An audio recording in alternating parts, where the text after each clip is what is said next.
बिहार के एक छोटे से कस्बे बरौनी में रहने वाली मेरी माँ घरों में काम करके हमारा गुजारा चलाती थी। मैं तब मुश्किल से 16 साल का था, स्कूल छोड़ चुका था और इधर उधर के काम में हाथ बटाता था। वहीं पास में ही एक बंगले में रहने वाली एक अकेली महिला, जिनका नाम प्रमिला देवी था, उम्र कोई 55 के आसपास रही होगी। बहुत ही सख्त मिजाज और पैसे वाली थी। माँ उनके घर में झाड़ू पोछा करने जाया करती थी। एक दिन जब माँ रोज की तरह वहां गई तो प्रमिला देवी ने उन्हें बैठाकर चाय दी और कहा कि आज मैं तुम्हारे बेटे अजीत को रात भर के लिए अपने घर पर रखूंगी। उसे कोई तकलीफ नहीं होगी, बस मुझे अकेलापन बहुत काटता है और बदले में मैं तुम्हें 5,000 रुपये दूंगी। माँ थोड़ी घबराई, लेकिन पैसे की तंगी ऐसी थी कि उन्होंने हाँ कह दिया। जब मैं शाम को आया तो माँ ने मुझे ये बात बताई। मैं पहले तो कुछ समझ नहीं पाया। फिर माँ ने कहा कि तू बस वहां जाकर रात बिता, किसी बात से डरना नहीं। खाना मिलेगा, सोने को बिस्तर मिलेगा और सुबह पैसे लेकर घर आ जाना। मैं जैसे तैसे तैयार हो गया और रात को 9 बजे उस बंगले में पहुंचा। प्रमिला देवी ने मुझे अंदर बुलाया, दरवाज़ा बंद किया और मुस्कुराते हुए कहा कि अजीत, आज बस तुम मेरे साथ रहो, कोई डरने की बात नहीं, खाना खा लो फिर बातें करेंगे। उन्होंने मुझे डाइनिंग टेबल पर बैठाकर गरम खाना परोसा। चुपचाप खाना खाते हुए मैं सोच रहा था कि आखिर माजरा क्या है। खाना खाकर मैं बैठा ही था कि उन्होंने मेरे पास आकर मेरे सिर पर हाथ फेरा और कहा कि लोग क्या समझते हैं, एक औरत जब बूढ़ी हो जाए तो उसकी कोई भावना नहीं बचती। कोई हक नहीं होता कि वह अकेलेपन से लड़ सके, लेकिन तुम मत डरना। मैं बस कुछ बातें करना चाहती हूँ, कुछ कहानियाँ सुनाना चाहती हूँ। फिर उन्होंने अपनी जिंदगी के किस्से सुनाने शुरू किए। किस तरह शादी के कुछ साल बाद उनके पति का देहांत हो गया, कैसे बेटे ने विदेश जाकर उन्हें भुला दिया और कैसे वह इस बड़े घर में अकेले जीती है। फिर रात के किसी पहर जब मैं सो गया था तो उन्होंने मेरे कंधे पर कंबल डाला और सुबह होते ही मुझे उठाया, चाय दी और कहा कि अजीत, तुमने मेरी रात आसान बना दी। ये लो 5,000 रुपये और जाओ, माँ को कहना कि तुमने अच्छा काम किया। उस दिन से मेरी नज़र में अकेलेपन की एक नई तस्वीर बन गई और मैंने समझा कि हर इरादा बुरा नहीं होता। कुछ लोग सिर्फ किसी का साथ चाहते हैं, बस थोड़ी सी इंसानियत। उस दिन के बाद मेरी जिंदगी धीरे धीरे सामान्य सी हो गई, लेकिन प्रमिला देवी की यादें और उनके साथ बीते वो चंद दिन किसी परछाई की तरह मेरे साथ लग गए। कई बार रात को नींद में ऐसा लगता जैसे कोई मुझे नाम लेकर पुकार रहा हो, जैसे कोई कहना चाहता हो कि कहानी अभी खत्म नहीं हुई। एक दिन अचानक बरौनी में मेला लगा था। गांव के बाहर मैदान में झूले, खेल, दुकानें और एक बाबा की भव्य कथा चल रही थी। माँ ने कहा कि चलो सुनने चलते हैं, दिल को थोड़ी राहत मिलेगी। मैं भी चल पड़ा। भीड़ में एक जगह बैठकर जब कथा सुनने लगा तो उस बाबा ने अचानक कुछ ऐसा कहना शुरू किया जिससे मेरा दिल धड़क उठा। वो कह रहे थे कि कई आत्माएं तब तक मुक्त नहीं होती जब तक उनका राज जिंदा इंसान की जबान से बाहर नहीं आता, और कुछ आत्माएं उस इंसान से जुड़ जाती हैं जो उनके अधूरे काम को पूरा करता है। बाबा की ये बातें सुनकर मुझे लगा जैसे वो मुझसे ही कह रहे हों। अगले दिन मैंने बाबा से मिलने की सोची और उनके पास पहुंचा। उन्होंने मुझे बिना कुछ कहे देखा और बोले कि तुम उस औरत का राज लेकर घूम रहे हो जो अकेली थी, लेकिन कभी अकेली नहीं रही। मैं चौंक गया, मैंने उन्हें कुछ नहीं बताया था। फिर उन्होंने कहा कि वो औरत अब भी तुमसे कुछ कहना चाहती है, कुछ देना चाहती है, लेकिन तुम सुन नहीं पा रहे। अगर साहस है तो आज रात उसी घर में जाना और उस कमरे में जहां तुमने ट्रंक निकाला था वहां दिया जलाना और बैठकर इंतजार करना। मैं डर गया था, लेकिन किसी अदृश्य ताकत ने मुझे वहां जाने को मजबूर किया। रात को 9 बजे मैं प्रमिला देवी के पुराने बंगले पर पहुंचा जो अब वीरान पड़ा था। दरवाज़ा जंग खा चुका था लेकिन खुल गया। अंदर सब वैसा ही था, धूल और सन्नाटा। मैं सीढ़ियां चढ़कर ऊपर के कमरे में गया जहां अब एक अजीब सी ठंडक थी। मैंने मिट्टी का एक दिया जलाया और वहीं जमीन पर बैठ गया। कुछ देर बाद हवा का एक झोंका आया और कमरे का दरवाज़ा अपने आप बंद हो गया। मेरी रूह कांप उठी, लेकिन मैंने हिम्मत नहीं हारी। फिर मुझे दीवार पर कुछ सरकता हुआ सा दिखा, जैसे कोई परछाई, और एक धीमी सी आवाज़ आई, शुक्रिया अजीत, लेकिन एक आखिरी चीज़ बाकी है। मैं कांपते हुए बोला, कौन हो तुम? तो आवाज़ आई, मैं वही हूँ जिसे तुमने नदी में बहाया, लेकिन मेरी एक अमानत अभी इस घर में छुपी है। मैंने पूछा, क्या? कहाँ? तो हवा की एक लहर ने मुझे कोने में रखे पुराने दर्पण की तरफ इशारा किया। मैं पास गया तो देखा दर्पण की पीछे की दीवार कुछ अलग दिख रही थी। मैंने हाथ लगाया तो दीवार थोड़ी ढीली थी। वहां खुदाई करने पर मुझे एक छोटा सा लकड़ी का बॉक्स मिला। उसमें एक ताले वाला लॉकेट, कुछ पुराने खत और एक फोटो थी जिसमें प्रमिला देवी अपने पति के साथ खड़ी थी। लेकिन फोटो में किसी तीसरे आदमी का चेहरा काटा गया था। तभी पीछे से आवाज आई, वो मेरा पहला प्यार था, लेकिन समाज ने हमें अलग कर दिया। मेरे पति को जब पता चला तो उन्होंने उसे मार दिया और इस लॉकेट को छुपा दिया। मेरी रूह तब तक भटकती रहेगी जब तक ये लॉकेट उस इंसान की समाधि पर ना रखा जाए। मैंने कांपते हाथों से वो लॉकेट उठाया और दूसरे दिन गांव के सबसे पुराने कब्रिस्तान की तरफ गया जहां एक अनाम कब्र थी जिसके पास एक बूढ़ा व्यक्ति बैठा था। मैंने उससे उस कब्र के बारे में पूछा तो उसने कहा कि ये एक युवा अध्यापक की कब्र है जो प्रेम में मारे गए। किसी ने नहीं माना कि वो सही थे। मैंने चुपचाप उस कब्र पर वो लॉकेट रखा और देखा कि हवा एकदम थम गई। सूरज की किरण एकदम उस कब्र पर पड़ी और लगा जैसे किसी आत्मा को मुक्ति मिल गई। उस दिन के बाद मुझे फिर कभी प्रमिला देवी की कोई परछाई नहीं दिखी, न आवाज आई, लेकिन मैं जान गया था कि जब तक हर कहानी का सच बाहर नहीं आता तब तक वो कभी पूरी नहीं होती। मैंने उस अनुभव को एक डायरी में लिखा और आज जब कोई मुझसे पूछता है कि क्या आत्माएं होती हैं, तो मैं मुस्कराकर कहता हूँ, हाँ, आत्माएं होती हैं, बस उन्हें समझने के लिए दिल की नहीं, आत्मा की सुननी पड़ती है। उस दिन के बाद मैंने खुद को एक अजीब सी शांति में पाया, जैसे किसी भारी बोझ से मुक्ति मिल गई हो, लेकिन फिर भी कहीं न कहीं मन में एक कोना ऐसा था जो पूरी तरह खाली लग रहा था, जैसे कुछ अधूरा हो, कुछ अनकहा हो। कई हफ्ते बीत गए, मैं फिर से अपने रोजमर्रा के कामों में लग गया, लेकिन उस रात के बाद मुझे लोगों की आंखों में खुद के लिए एक अलग नज़र दिखाई देने लगी, जैसे मैं कुछ ऐसा देख चुका था जिसे औरों ने कभी महसूस नहीं किया था। एक दिन जब मैं गांव के पुस्तकालय में गया जहां मैं कभी कभी पुरानी किताबें पढ़ने जाता था, तो वहां एक पुरानी सी किताब मेरी निगाह में आई जिसका नाम था बांध के पीछे की कहानियां। किताब बहुत पुरानी थी, पन्ने पीले पड़ चुके थे, लेकिन उसमें लिखी कहानियां किसी सच की तरह लगती थी। मैं किताब लेकर बैठ गया और जैसे जैसे पढ़ता गया मेरी आंखें खुलती गईं। उसमें एक अध्याय था जिसका शीर्षक था सन्नाटे के पीछे की सच्चाई।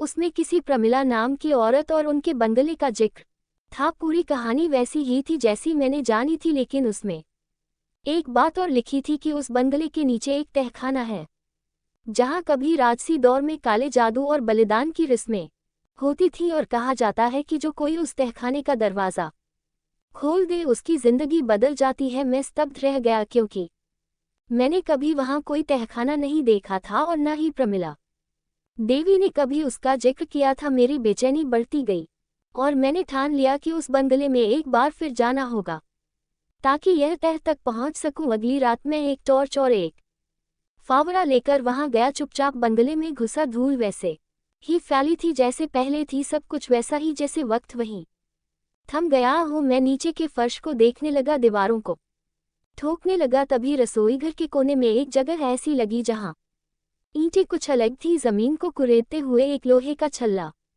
दिखा जिसे खींचने पर एक पत्थर की पर खुली और नीचे अंधेरा सा सुरंगनुमा रास्ता दिखाई दिया। दिल की धड़कन इतनी तेज हो गई कि टॉर्च कांप रही थी, लेकिन मैं नीचे उतर गया। नीचे की हवा बेहद ठंडी थी और वहां अजीब सी सीलन और लोबान की महक थी। दीवारों पर पुराने चिन्ह थे जैसे किसी तांत्रिक रस्म के हों, और वहां एक चबूतरा था जिस पर कुछ टूटी हुई मूर्तियां और राख का ढेर था। मुझे समझ आ गया कि ये वही जगह है जहां उन काले कामों को अंजाम दिया जाता था। तभी मेरी टॉर्च की रोशनी में एक आकृति दिखी जो दीवार से लगी बैठी थी जैसे किसी की परछाई हो। मैं डर के मारे जम गया, लेकिन जब पास गया तो देखा वहां एक आदमी की हड्डियां थीं जिन पर पुराने कपड़े थे, और पास में एक लोटा और एक किताब पड़ी थी। किताब पर नाम लिखा था पंडित शंभुनाथ, और जब उसे खोला तो उसमें तामसी क्रियाओं का वर्णन था और आखिरी पन्ने पर लिखा था, जिसने मुझे यहाँ बंद किया वो खुद भी मुक्ति नहीं पा सकेगा जब तक कोई सच जानने वाला मेरी बात पूरी दुनिया को न बताए। मैं कांप गया और मुझे समझ आ गया कि ये आदमी उस समय का ब्राह्मण तांत्रिक था जिसे शायद प्रमिला देवी के पति ने या उनके पूर्वजों ने यहाँ बंद कर दिया था। मैं किताब लेकर बाहर आया और अगले ही दिन गांव के मंदिर के पुजारी से मिलकर सब कुछ बताया। पुजारी पहले तो डर गए, लेकिन फिर उन्होंने कहा कि अगर उस आत्मा की इच्छा है कि सच बाहर आए तो उसकी बात पूरी करनी ही होगी। उन्होंने गांव के सामने एक सभा बुलाई और मेरी मदद से वो सारी बातें सबके सामने रखी जिनके सबूत थे किताब, फोटो, डायरी और तहखाने की तस्वीरें। गांव वाले हैरान थे, कुछ ने यकीन नहीं किया, लेकिन कई बुजुर्गों ने कहा कि उनके पूर्वजों ने भी ऐसे तहखाने की कहानियां सुनी थी और तब पहली बार लगा कि जो बीत गया वो सिर्फ मेरा अनुभव नहीं था, वो एक दबी हुई सच्चाई थी जो पीढ़ियों से दबी थी और अब उजागर हो गई थी। उस दिन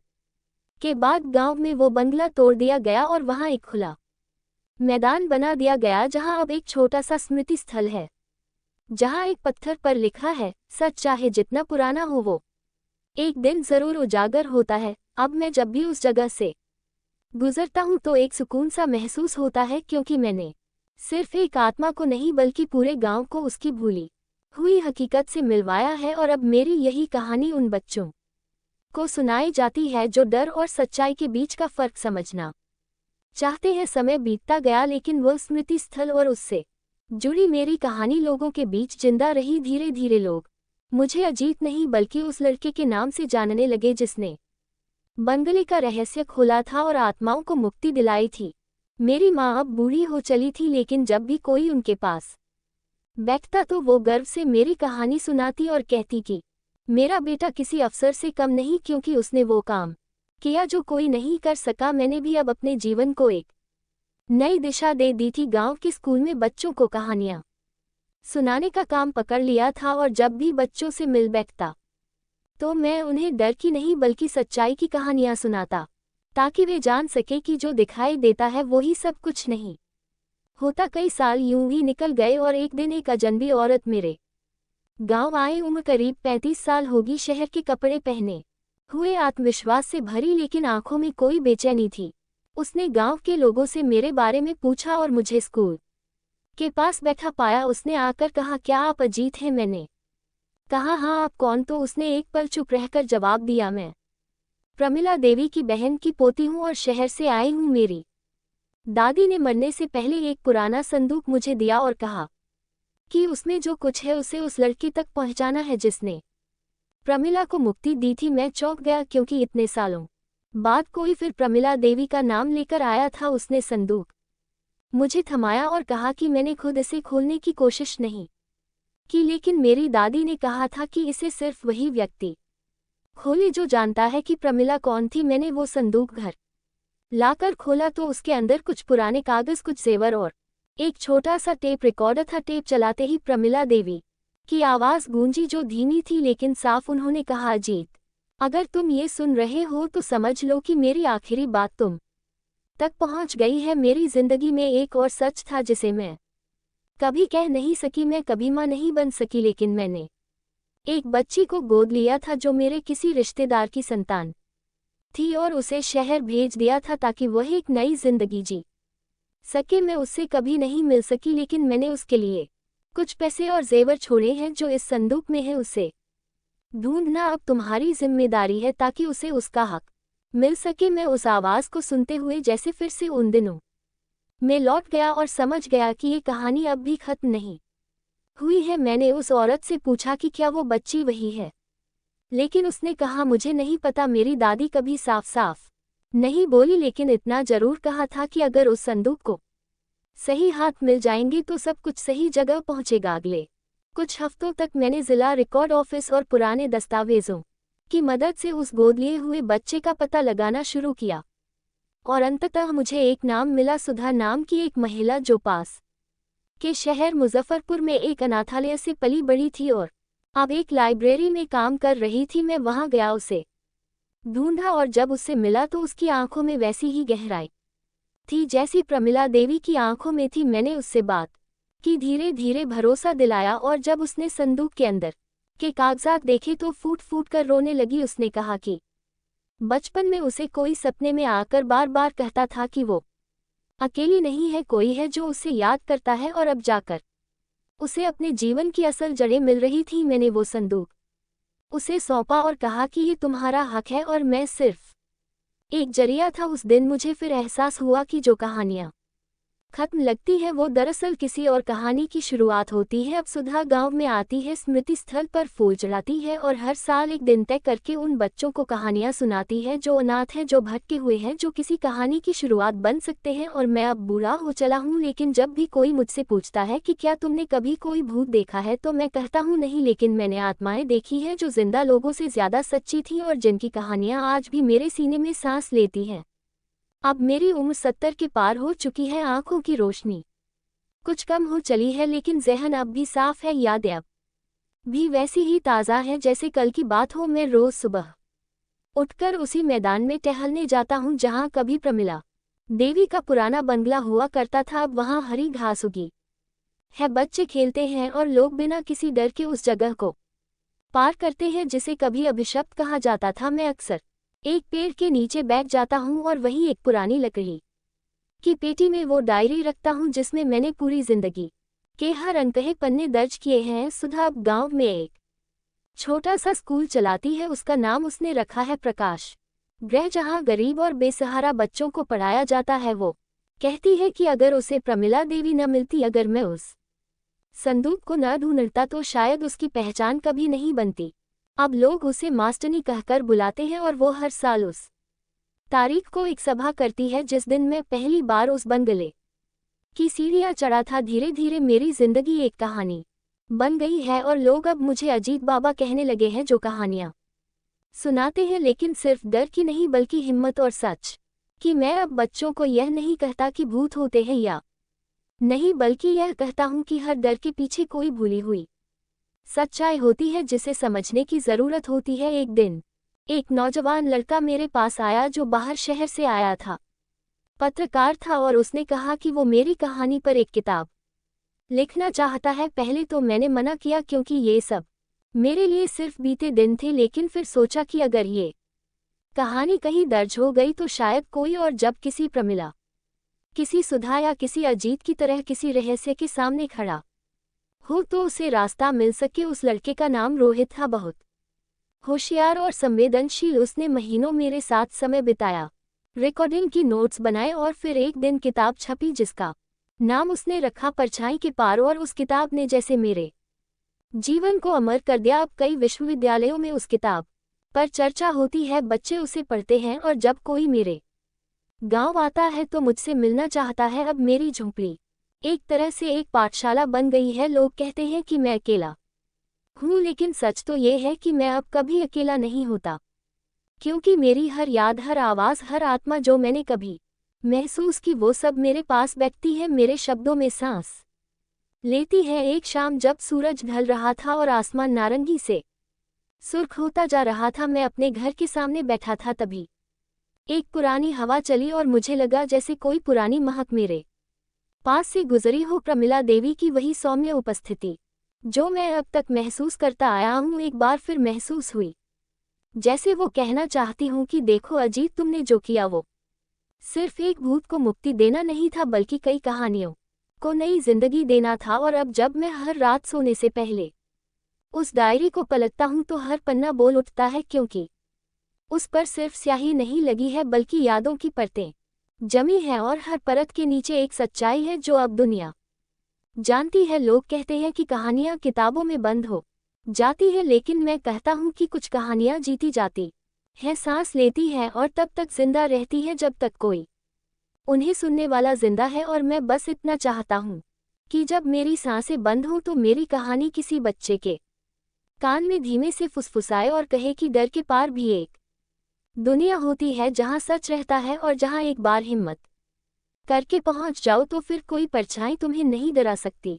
उस रात जब मैं लेटा हुआ था और बाहर हल्की हवा चल रही थी, तो मुझे ऐसा लगा जैसे कोई खिड़की के पास खड़ा मुझे देख रहा हो। पहले तो मैंने सोचा कि शायद मेरा वहम है, लेकिन जब मैंने करवट ली तो देखा खिड़की पर कोई हल्की छाया सी थी जो ठहरी हुई थी, न हिल रही थी न कुछ बोल रही थी, बस जैसे किसी इंतजार में हो। मैंने खुद को शांत किया और उठकर खिड़की के पास गया, लेकिन वहां कुछ नहीं था, सिर्फ हवा थी और एक धीमा सा सन्नाटा जो बहुत कुछ कह रहा था। मैं वापस लेटा तो दिल में अजीब सी हलचल थी, जैसे कोई नया अध्याय खुलने वाला हो। अगली सुबह जब मैं टहलने गया तो गांव के डाकिया रामबाबू ने मुझे एक चिट्ठी दी जो किसी अनजान पते से आई थी। उसके लिफाफे पर न नाम था न कोई निशान, बस भीतर एक कागज पर लिखा था कि अगर आप अब भी सवालों से डरते नहीं तो एक बार उस स्टेशन पर आइए जहां पहली बार आपने किसी अनजान मुसाफिर की आंखों में कहानी देखी थी। मैं समझ गया कि ये संकेत है, लेकिन ये किसकी ओर से था ये अब भी रहस्य था। मुझे याद आया कि सालों पहले जब मैं जवान था तो बरौनी जंक्शन पर एक बार एक औरत से मुलाकात हुई थी जो खोई हुई सी थी और जो ट्रेन से कहीं नहीं जाना चाहती थी बल्कि किसी का इंतजार कर रही थी। तब वो मुलाकात सिर्फ कुछ मिनटों की थी, लेकिन उसकी आंखों में भी कुछ ऐसा था जो आज प्रमिला देवी या सुधा की आंखों में देख चुका था। उस चिट्ठी के बाद मैं अगले दिन बरौनी जंक्शन पहुंचा। वहां की भीड़ पहले जैसी ही थी, चाय वाले की आवाज, कुलियों की भागदौड़ और अनगिनत चेहरों की अनकही कहानियां। मैं एक बेंच पर बैठ गया और सोचने लगा कि अब क्या होगा। तभी एक बूढ़ा व्यक्ति पास आया और पूछा, क्या आप अजीत हैं? मैंने चौंक कर हाँ कहा तो उसने कहा, मेरे पास आपके लिए कुछ है। उसने एक पुराना सा लिफाफा दिया और चला गया। मैंने लिफाफा खोला तो उसमें एक तस्वीर थी जिसमें प्रमिला देवी थी, सुधा थी और एक तीसरी औरत जो मुझे जानी पहचानी सी लगी, लेकिन याद नहीं आ रही थी। तस्वीर के पीछे लिखा था, तीनों कहानियां एक थी, बस किरदार बदलते रहे, तुमने दो को मुक्त किया, अब तीसरी को सुनना है। मैं फिर से हैरान था। अब कहानी ने एक नया मोड़ ले लिया था, लेकिन कोई सुराग नहीं था। तभी स्टेशन के माइक से घोषणा हुई कि गाड़ी संख्या 13,288 आने वाली है और मेरे दिमाग में जैसे बिजली कौंधी, क्योंकि ये वही ट्रेन थी जिससे प्रमिला देवी के पति कभी लौटे थे और इसी ट्रेन में किसी ने उनकी आत्महत्या की खबर दी थी। मुझे याद आया कि स्टेशन मास्टर का रजिस्टर उस दिन के बारे में कुछ जानता था। मैं स्टेशन मास्टर के पास गया। अब कोई नया आदमी था, लेकिन पुराना रिकॉर्ड आज भी सुरक्षित था। मैंने रिक्वेस्ट करके उस दिन का रजिस्टर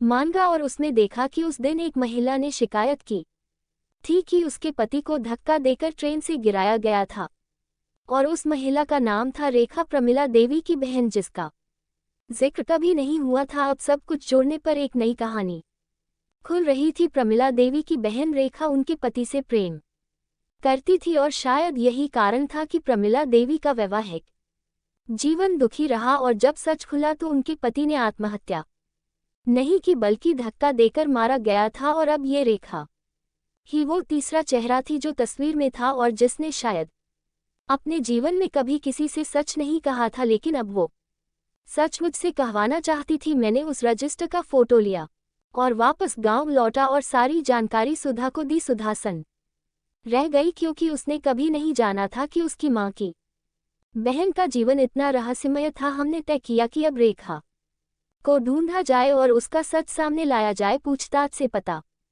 चला कि वो अब एक वृद्धाश्रम में रहती है जो सहरसा के पास है। हम दोनों वहां गए तो देखा कि वो अब लगभग बोल नहीं सकती थी, लेकिन उनकी आंखें अब भी वही कहानियां कहती थीं।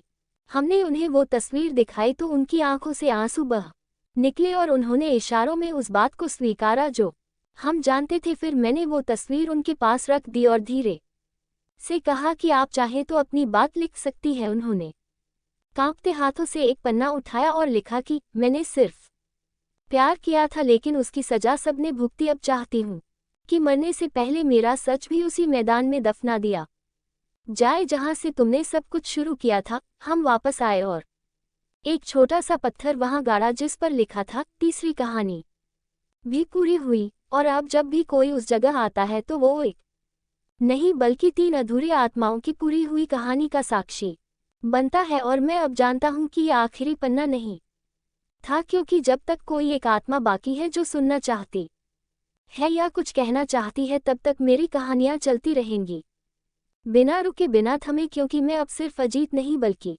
उन अनसुनी कहानियों की जुबान बन चुका हूं जिन्हें दुनिया भुला देती है, लेकिन समय कभी नहीं भूलता। उस दिन जब रेखा देवी की राख मैदान में प्रवाहित की गई और तीसरी कहानी भी अपने अंजाम को पहुंच गई तो लगा जैसे भीतर एक लंबी यात्रा पूरी हो गई हो, जैसे आत्मा ने किसी लंबी सांस के बाद खुद को शांत महसूस किया हो। अब मैं फिर से अपने पुराने जीवन में लौट आया था, लेकिन कुछ बदला बदला सा था। सुधा अब पहले से ज्यादा वक्त मेरे साथ बिताने लगी थी। वो स्कूल खत्म होने के बाद अक्सर मेरी झोंपड़ी पर आ जाती थी, चाय बनाती थी और बैठकर किताबों की धूल साफ करती थी। धीरे धीरे हमने एक चुपचाप रिश्ता बनाना शुरू कर दिया था, जिसमें कोई इजहार नहीं था, कोई वादा नहीं था, बस एक मौन था जो सब कह देता था। एक दिन जब बारिश हो रही थी और हम दोनों झोंपड़ी में बैठे थे तो सुधा ने कहा, अजीत तुमने कभी शादी क्यों नहीं की? मैंने मुस्कुराते हुए कहा कि जो आत्माओं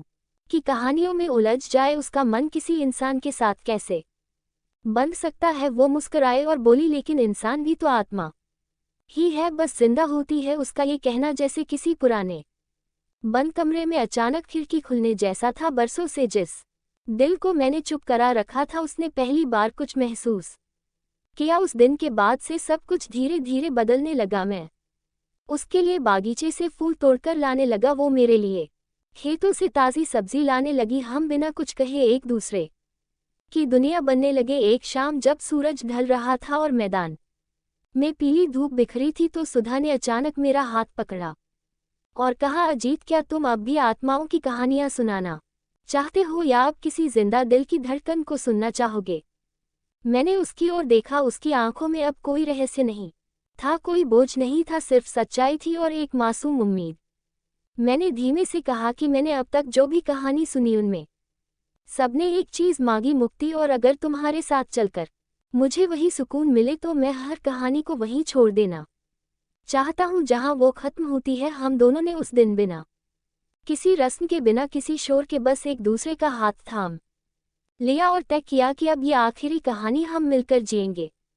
एक वो जिसने सब कुछ देखा, समझा और सहा, और एक मैं जिसने उन सब कहानियों को लिखा, सुनाया और अब पहली बार किसी के साथ जीने चला। आज मेरी उम्र बढ़ चुकी है, लेकिन जब सुबह मेरी आँख खुलती है और मैं देखता हूँ कि सुधा मेरे लिए चाय लेकर बैठी है तो लगता है जैसे आत्माओं की दुनिया से लौटकर अब मैं जिंदा लोगों के बीच हूँ। और जब शाम को हम दोनों साथ बैठकर उन बच्चों को पढ़ाते हैं जो जीवन में अपनी कहानियां गढ़ने को तैयार हैं, तो दिल कहता है कि आखिरकार मेरी सबसे प्यारी कहानी वही थी जो मेरे साथ जिंदा है, सांस लेती है और हर सुबह मेरी हथेली थामकर कहती है कि अब कोई डर नहीं, क्योंकि अब कहानी में तुम अकेले नहीं। और फिर वक्त अपनी रफ्तार में बहता रहा, लेकिन इस बार कोई अधूरापन नहीं था, कोई रहस्य बाकी नहीं था, कोई साया पीछा नहीं कर रहा था। अब कहानी में सिर्फ धूप थी, फूलों की खुशबू थी, मिट्टी की सौंधी महक थी और दो दिल थे जो उम्र की परवाह किए बिना एक दूसरे के साथ हर लम्हा बांट रहे थे। गांव के बच्चे जब अब कहानी सुनते हैं तो अंत में पूछते हैं कि अजीत बाबा फिर क्या हुआ, तो मैं मुस्कुराकर कहता हूँ, फिर कुछ नहीं हुआ। कहानी वहीं रुकी जहाँ उसे रुकना था, जहाँ सुकून था, प्रेम था और एक साथ लिखा गया वो आखिरी पन्ना था जिस पर लिखा था कि जब दो आत्माएं सब कुछ जानकर भी एक दूसरे को चुन ले तो वही कहानी का सबसे सुंदर अंत होता है और वही अंत एक नई शुरुआत बन जाता है।